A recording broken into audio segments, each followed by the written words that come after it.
Money matter has unsettled many marriages.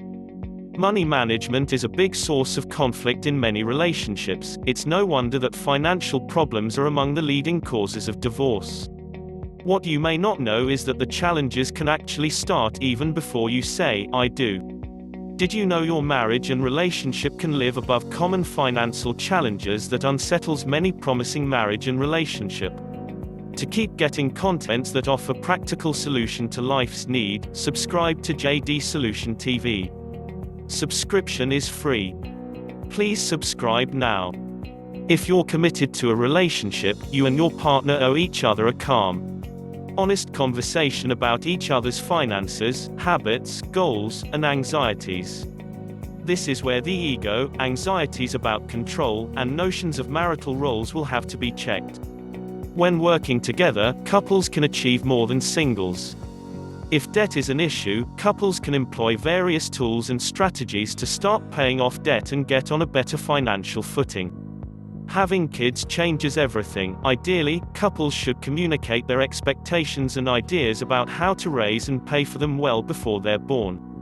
If you have any trouble talking about money, can seek out the help of a financial advisor or planner who can offer unbiased advice. 1. Ownership and responsibility. Sometimes, when each spouse works and they can't agree on financial issues or find the time to talk about them, they decide to split the bills down the middle or allocate them out in some other fair and equitable manner. Once the bills are covered, each spouse can spend what they have left as they see fit.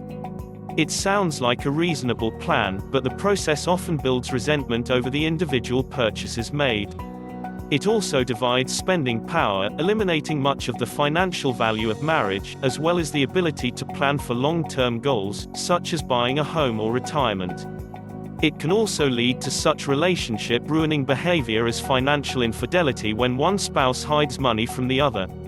This arrangement also pushes down the road any planning and consensus building about how financial burdens will be handled if one spouse loses a job, decides to cut back on hours or take a pay cut to try out a new career, leaves the workforce to care for children, go back to school, care for family, or if there's any other situation in which one partner may have to carry the other.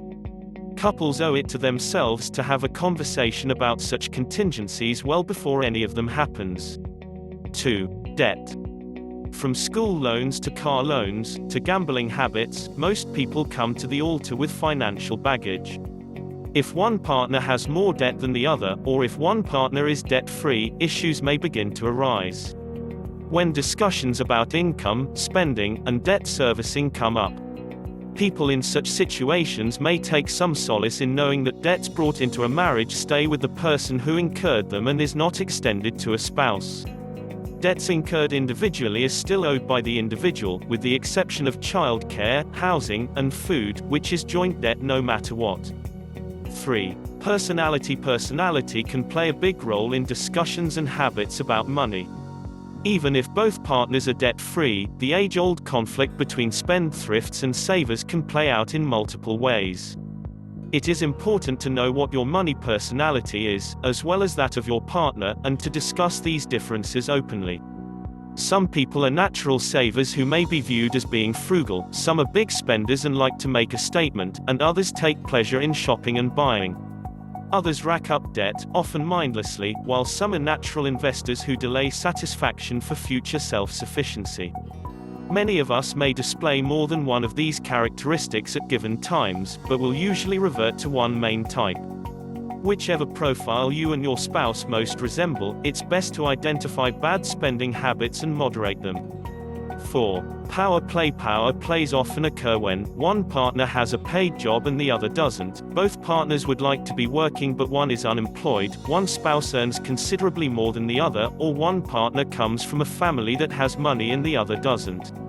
When these situations are present, the money earner, or the one who makes or has the most money, often want to dictate the spending priorities. Although there may be some rationale behind this idea, it is still important both partners cooperate as a team. Keep in mind that while a joint account offers greater transparency and access, it is not in itself a solution to an unbalanced power-money dynamic in a marriage. 5. Children. How many kids do we have or do we not have? That's usually the first question. Other questions like, do we have enough money to take care of the kids? How much do we need to care for their food, clothing and academics? Nowadays, it costs so much to raise a child till when he is independent. Of course, having kids isn't just about the cost. If one partner cuts their hours, works from home, or leaves a career to care for children, couples should address how that changes marriage dynamics, assumptions about retirement, lifestyle changes, and more. 6. Extended family coming together to manage and respect the financial goals, needs, and expectations a spouse has regarding the extended family can be tricky and tasking. For instance, if the parents and siblings of the wife are in need and she decides to meet their needs, the husband might just feel like, why don't we spend the money on us and our kids, and vice versa. This works the other way too. His mother or father pays to fly him home for the holidays. Her mother or father sends in money for a new car since the one she's driving is kind of old. Her mother or father buys the grandkids extravagant gifts and his mother or father might not be able to afford that kind of spending. How can these matters be handled or addressed? The best way to handle such marriage matters is with communication and honesty in expressing our expectations, hopes, goals, and anxieties. Married couples should also practice genuine love, sharing, and humility. 1. Learn to communicate with each other as a couple. Lack of communication is the source of many marital issues. Couples who discuss their financial challenge regularly and without judgment often get issues like common health problems and financial anxieties settled faster. 2. Deal with debt. For many couples, dealing with debt is often the first issue on the agenda. Knowing what you're about to get yourself into can help you decide how to deal with it.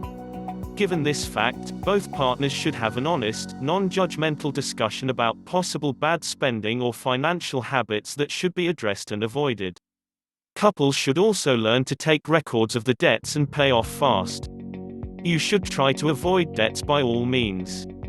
3. Know each other's financial personality. Personality is another aspect of your relationship that will play a major role in your financial plans and your marital bliss or lack thereof. Pay attention while you are dating, and be honest about your personality. Talking about your views and feelings can help put both partners at ease, or at least let them know what to expect. 4. Teach your children good money habits.